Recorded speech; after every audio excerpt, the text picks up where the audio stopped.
everyone, Ed Bixby here from the Global Green Burial Alliance, and this is Spotlight Now. Today I'm here with Kim Stravers of Night Rose Deathcare. Kim is a certified end-of-life doula, death midwife, and a funeral celebrant based in Phoenix, Arizona. So welcome, Kim. Thank you, Ed. It's really a pleasure to be able to be with you this morning. Well, Thank you morning very here in Arizona, afternoon out where you are in New Jersey. Absolutely. Thank you. Yes, it's a pleasure to have you. And I think, for our providers, for our consumers, why don't we get started by learning a little bit about how you got into the death care world and what inspired Night Rose Death Care?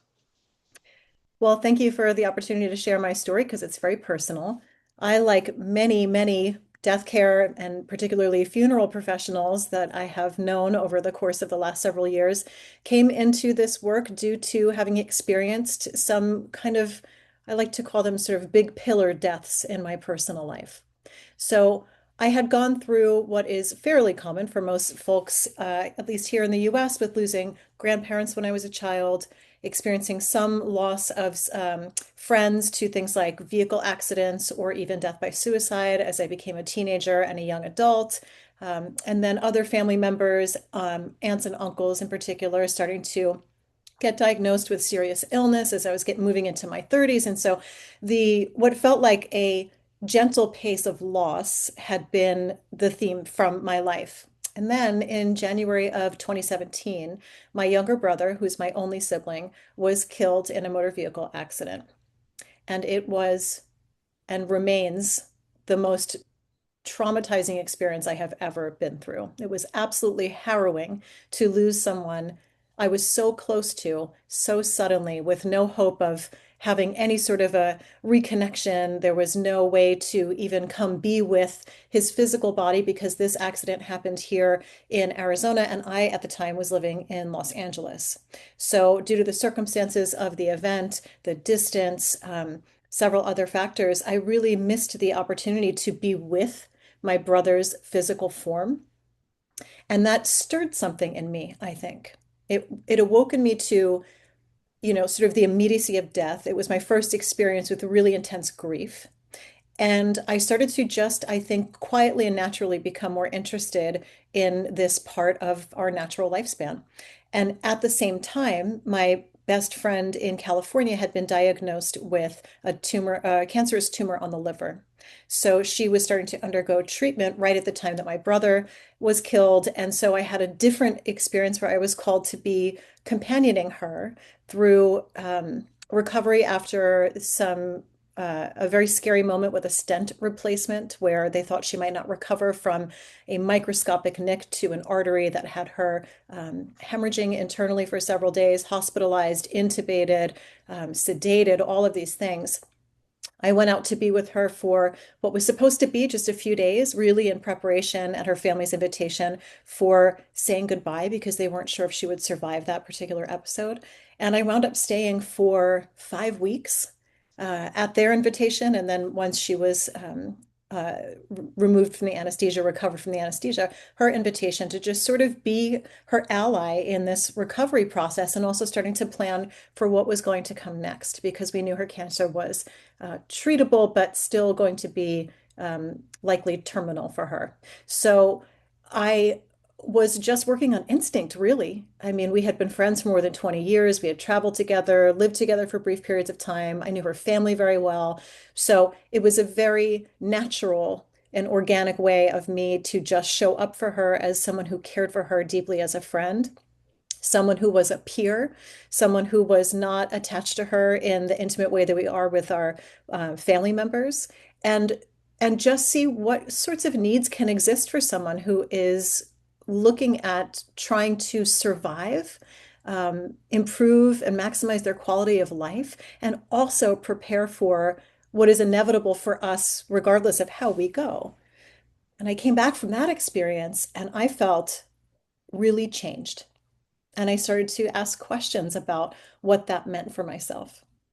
And it was in a conversation with my therapist at the time, honestly, where I told her about my experience having been out there.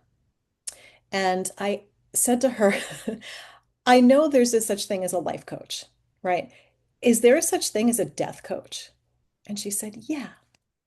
Sometimes they are called death doulas. Sometimes they're called end of life doulas. There are organizations who train people with the skills necessary to kind of step up to the plate, companion people who are contemplating their end. And you should check it out if you feel so moved.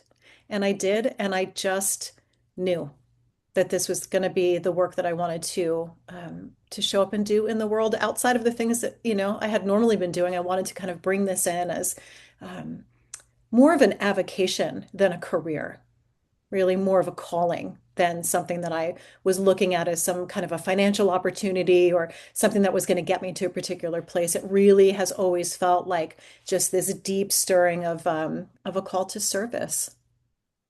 And since that time, it's been glorious. It's been years of education, continuing education, network building, and then also being exposed to all of the facets of the death care industry. So for a while, I went and worked for SCI as a funeral attendant in a funeral home here in Scottsdale, Arizona. And I got to, learn more about what happens after someone's transition. How does the body, how is the body handled? How is it prepared? What is a chain of custody? What are the steps necessary? How do people celebrate their beloved dead? How do they memorialize them? How is it linked to culture? How is it linked to their faith tradition? How can I broaden my horizons around that? And then that naturally led into celebrant work, which I continue to do to this day. It ties in my 25 plus, I think, at this point, years of work in editorial. I have been a writer and an editor for all this time. I still do it. And so having all of that training and sort of the storytelling aspect and being able to interview people really comes home to roost when I work in a celebrant role. So it feels very full for me. This work feels very natural, and it feels very just full of many gifts in ways that I wouldn't even have thought were possible 5, 6, 7, 8 years ago.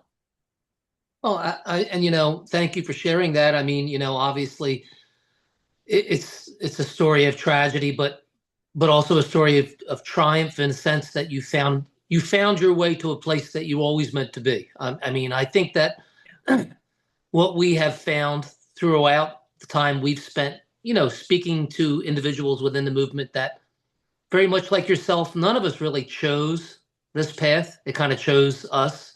And I think that's what makes it so unique. But what I love about what you have shared is that you've given a little insight as to how when you are helping these people the way you are, you're bringing them closer to the acceptance of passing and death, but not in a way that is scary, or it's more in a way that, they can say that I've lived a great life and this has been a wonderful ride. And I'm excited maybe as to what there is to come because none of us know. So we commend the work that you've done.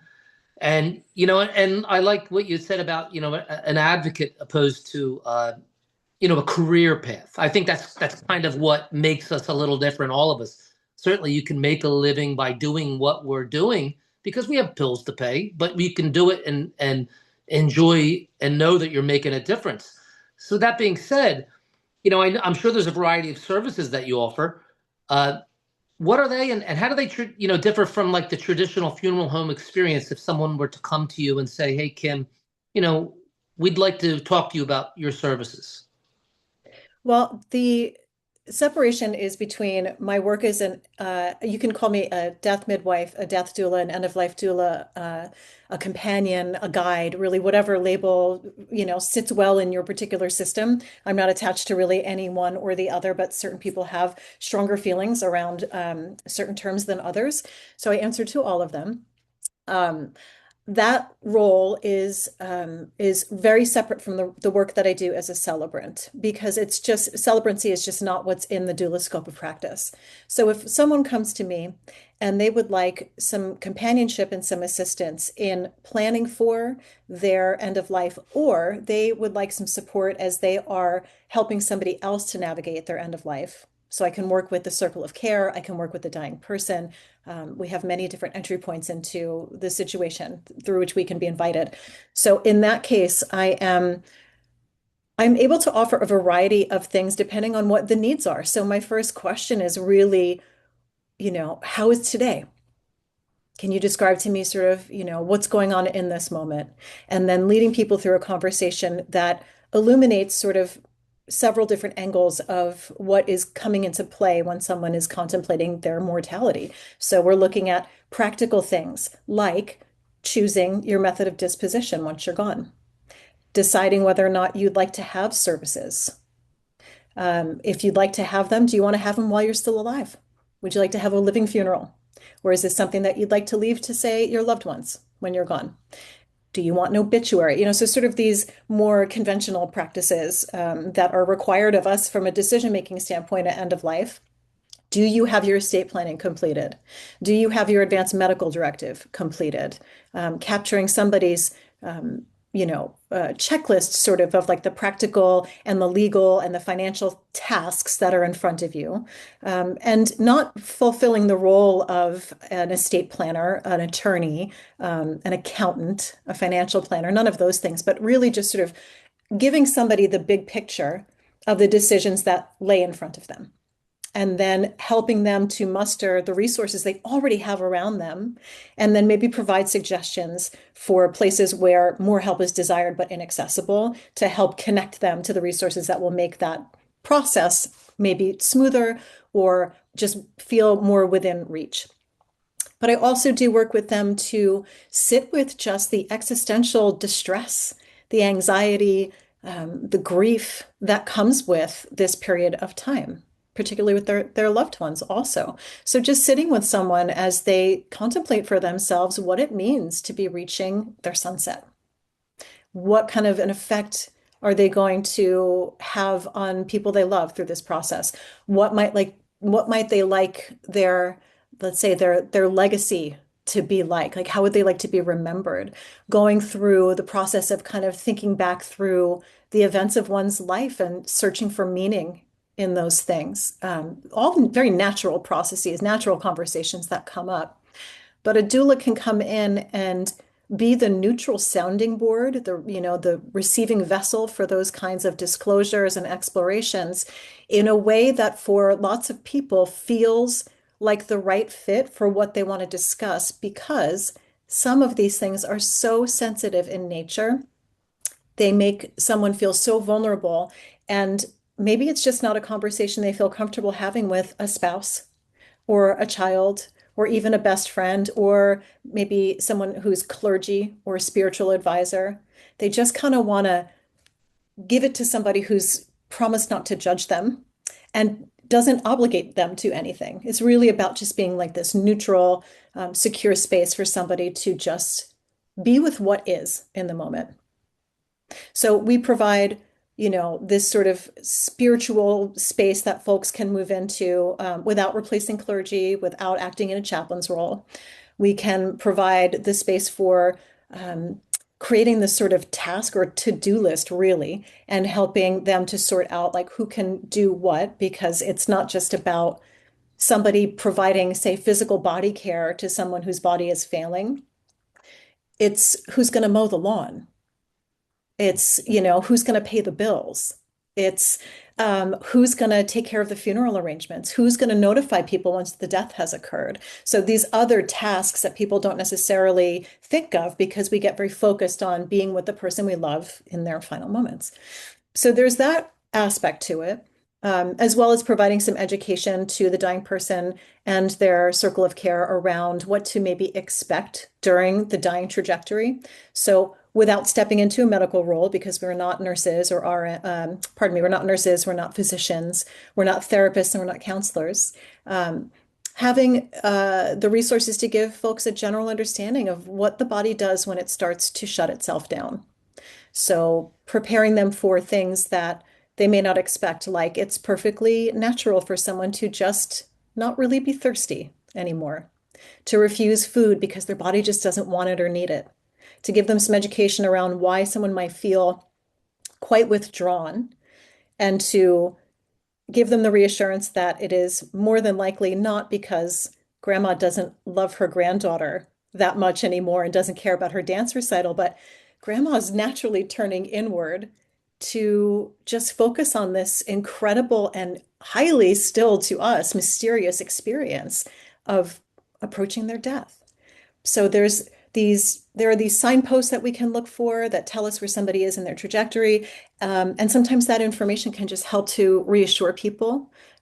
Knowledge is power in a certain way, and it can make people feel a little bit more rooted in the moment and less surprised when certain things start to happen. So all of this preparatory work is mostly what an end-of-life doula can do.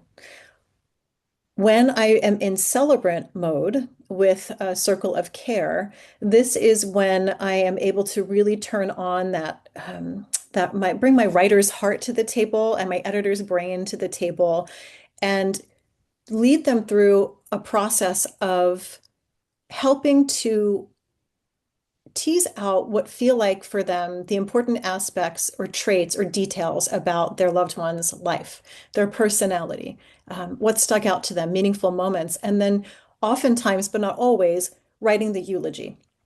So in this process of being with people in these conversations and just receiving their stories and being with them as they are reliving their memories with someone, I'm just gaining information that I can then turn into a speech to be delivered at their service.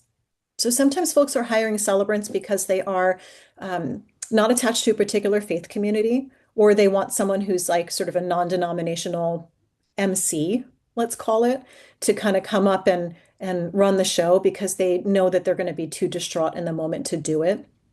I mean, how many times have we seen folks at services who just they are overcome at the microphone, right? And they just don't have it in them to complete their thoughts that they want to share with the people who have come to memorialize with them. So a celebrant can come in and do things like write the eulogy, help the family or the circle of care to decide what they want depending on their location. Who else is going to be involved? If there's a faith tradition that is interwoven into the service, talk through with them what their choices are, and then help to make it a bespoke experience so that it feels really deeply personal and meaningful to their loved one. So it's not kind of a templated thing. I think of celebrant work as kind of like part storytelling and part like event planning, because it is an event. So I am worried about if there are enough tissues on the table. I am worried about if they have food that the caterer is going to arrive on time. I am worried about, let's say, the AV stuff. And is the playlist in the right format? And do we have the right cords to attach your computer to the venue's system? You know, these kinds of things. So I enjoy that in a separate way because I think by working in both of those areas, I am in touch with what feels to me like the full cycle of life. You know, it's being with people as they are still in their breathing bodies, and then being with their loved ones after the fact, where, you know, we get to move into ritual and ceremony and memorialization and all of the benefits that that can provide for the people who survive them. No, and I think I really appreciate the fact that you were so not only so clear but concise in your description of both of your services, because I think that's really something that people don't understand, or they lack the insight as to the benefits of this. Because I think what you said, by communication, by advocacy, by educating, you're creating this conversation that otherwise wouldn't be had. And then also, let's face it, when someone's passing away, everyone that's close to them, their minds are going a million miles an hour, different directions. And you're really creating this kinship, this friendship with the individual themselves, and it's an act of kindness for their families. It really truly is. So I look at it as it's a pleasure and it's an honor when you're bestowed upon you to get to know people in this way. And I'm sure you are a forever friend of that family because of what you did and how you handled these situations for them. Because at the moment, they're there to celebrate a life that was lived when they pass. But when you're sitting with that individual as they're passing, you're that shoulder that they can lean on, because they don't want that heavy burden to fall to their family. So, Kim, you're doing great work, and I'm glad you were so concise in that, because I think that's what the viewers need to hear, really, is the benefits of the idea that someone is sitting there at the moment. If you're fortunate enough to know in these circumstances, sometimes when someone's passing, that you can assist in this way. So I Mhm. think it's wonderful. And I see a connection, and I'm sure you do. But do you feel eco-friendly funeral services and green burials, do they fit into, the realm of the work that you do? Are they impactful for you? Absolutely. Absolutely. Thank you for your kind words.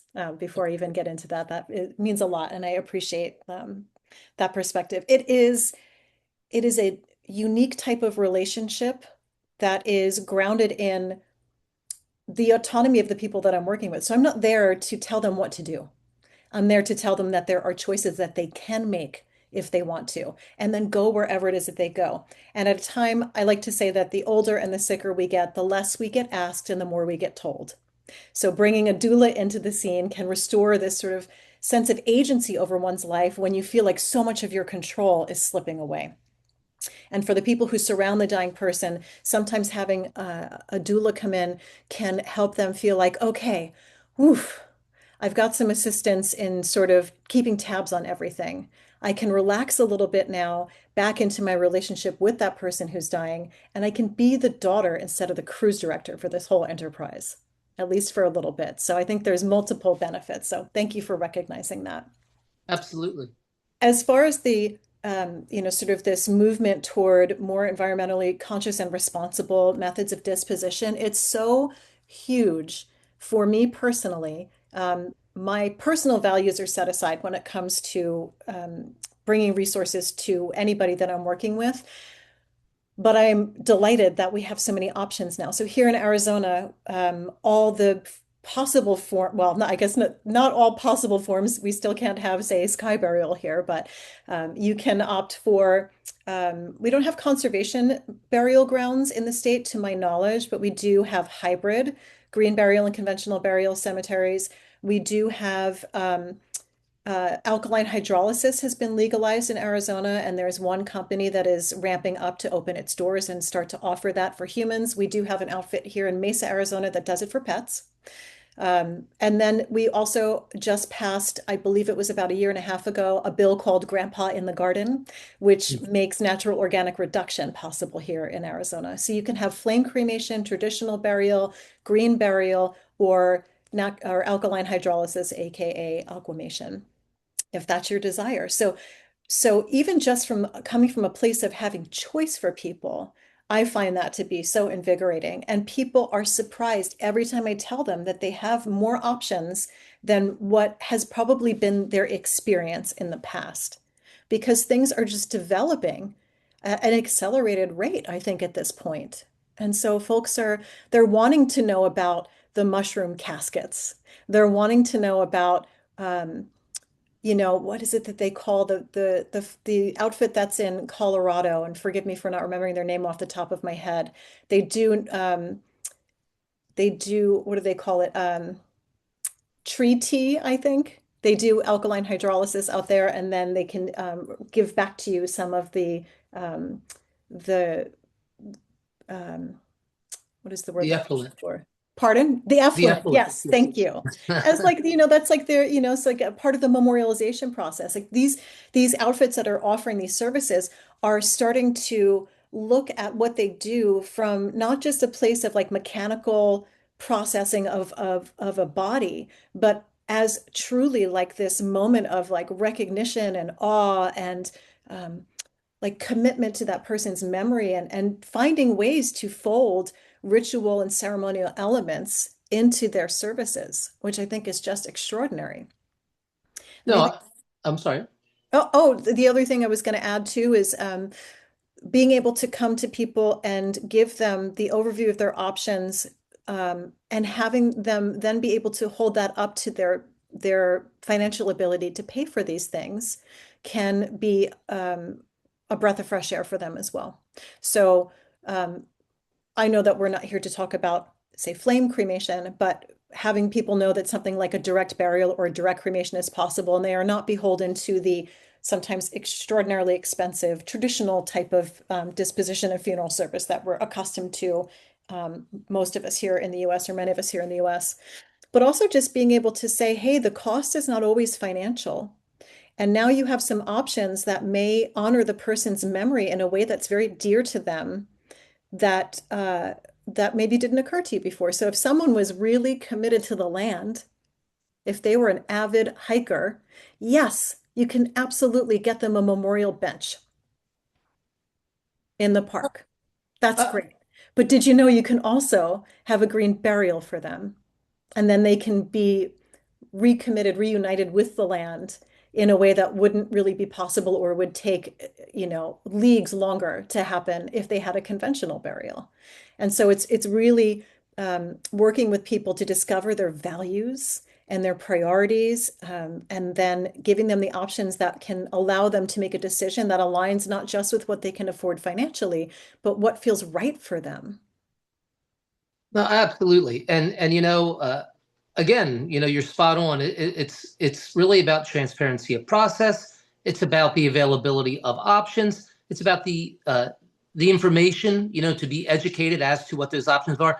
We here at the Global Green Burial Alliance, we don't we would never make anyone feel bad about a choice. I think what our job is to do is to respect people's decisions, but also to enlighten them to things they may not already know. And at the end of the day, what I have found is that when people actually listen to and understand different alternative options, opposed to maybe, like you said, a direct cremation or a direct funeral, they say to themselves, wait a minute, the cost is cheaper, but the emotional cost, as you just mentioned, is greater. And the memorialization and the celebration is key. And I think that's what the audience needs to know. And I think you're doing it and it, but people don't understand that no one wants to go to somebody's funeral. No one, that's the last place you want to be. But if you're lucky enough to go to a funeral where someone is really pleased with their choice, and it's a true celebration of a life that was lived. It will transform your life, and it'll give you a different perspective, and you'll say to yourself, at the end of the day, we all end up in the same place, no matter how we get there. But it's those who we leave behind that matter most. So I think it's I love that. It really is about options and education, because then you allow people to really think about it, and that's great. I'd love to hear too that, you also you don't come from a place of shaming people for their choices. And when I tell people about these kinds of things, or I'm teaching others about this um, way to have conversations with people about these types of options, I like to remind them that, in certain events, it can feel like a difficult choice for, let's say, a family to make for someone in their immediate family. Maybe that person is really thinking about having green burial, but they have an entire ancestry buried in a conventional cemetery, and there's family plots, and the expectation is that you are committed with the rest of your relatives. So leaving space without judgment for someone to grapple with that and arrive at the decision that feels right for them is truly the heart of the work. Because I think that if we are working in, any aspect of death care, the best that we can do is try to show folks where they can introduce the most ease. And sometimes that's by giving them tools they didn't have before or resources that they were lacking. And sometimes it's just giving them the space to hash it out without someone pressuring them to make a decision one way or the other. It's like really, having someone just right in front of you make like vocalize like a pros and cons list, and really just battle it out for themselves to figure out where they're going to arrive. And my hope is that we start to see more, um, at least hybrid cemeteries come online here. I hope that we see more operations make space for these designated areas so that people don't have to make such a tough choice about being in the same area as their lineage, or they have to be committed somewhere totally different to meet their personal values.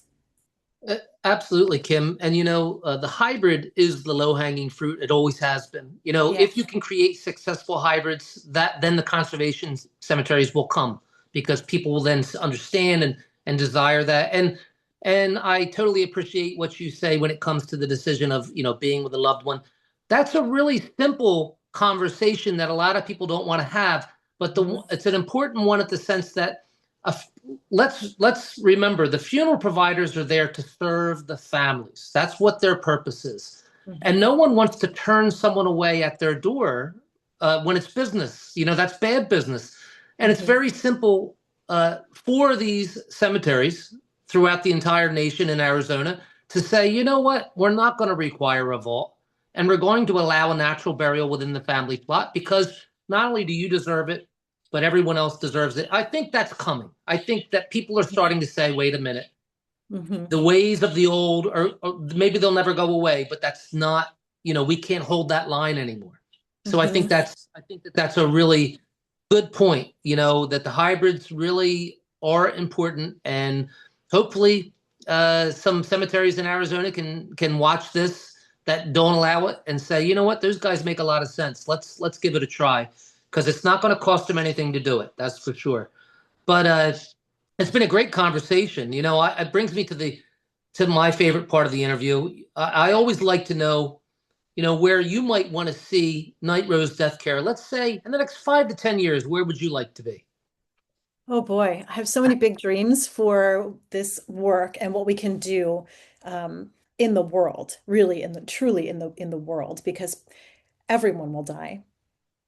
And we have been companioning one another to our ends since the beginning of human life. So I would love to see Night Rose Death Care become um, a partner to our palliative care medical professionals, so that when folks are presented with a life-limiting diagnosis, they're diagnosed with a serious illness, they're not waiting until they are qualifying for hospice in order to often panic and then have someone be called in at the very last minute. I will work with folks with, minutes to spare if that's what they need me for. But if I'm able to come in much, much sooner, when someone just has more of themselves available, they're cognitively more available, they have more energy, they have more clarity, they have more, just maybe more human resources to bring to the table to make those decisions and have those conversations, that can create so much more ease um, down the road. Because when we wait, as you mentioned earlier about families are just they're in a grieved state. So whether you are in anticipatory grief as the circle of care, or you're the dying person and things are just literally shutting down and you cannot tolerate conversation for longer than a few minutes at a time, that's not the optimal time to be having big conversations about your end of life choices. So I would love to see, in one direction, Night Rose to be a real partner to folks in the medical community who can make referrals for this type of support, the same way that they make referrals for all kinds of other non-medical support. And in the other side of it, I'd really like for Night Rose to be a strong community resource for information generally about what the dying process is like, how to help prepare for it, where can I get the resources. I am the steward of a website in partnership with Lee Webster that is it's arizonafuneral.org, and it is a resource that outlines all of the state laws that govern handling the dead, transportation permits, disposition options. How does this process work? What about home funerals? So just to give people information so that they don't arrive panicked and in the dark at the moment of someone's death, walking distraught into the nearest mortuary and just being overwhelmed by choice. And then, ultimately, we often see people signing up for things that are more expensive or more elaborate or just not what they want. So really just being a community resource for people to get some education about why this is important, pardon me, and how to get started. That's someplace I'd really like to take the work that I do as well.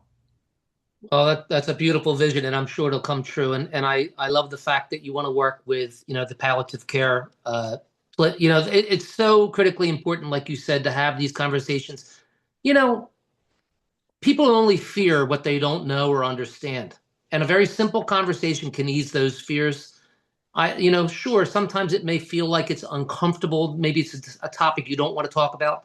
But quite often, when they start to talk about it and feel at ease speaking to someone like yourself about it, they find themselves not being able to stop talking about it because that really means a lot more to them than they realize. So, Kim, you're doing great work. You know, there's no doubt in my mind that these things will happen. And if you're working along with people like Lee, there's no doubt that you guys will achieve it because, it takes the squeaky wheel. So you have to continue. You have to continue to be that voice because if you're not, there's no voice to be heard. So that is very, very important. So we at the Global Green Burial Alliance, thank you for joining us today, Kim. Viewers, you can learn more by visiting nightrosedeathcare.com and support Kim and what she does in Arizona. And let's hope to see more of her. Thank you so much for this conversation, Ed. I get so invigorated by being able to be with like-minded people who just really want to get into this kind of conversation. So I really appreciate your time and the opportunity to be introduced to all of your viewership and maybe give them a little bit of food for thought as they start to think about what this might mean for them. You certainly did. Well, folks, this is Ed Bixby from the Global Green Burial Alliance and it's Spotlight Now. We'll see you at the next one.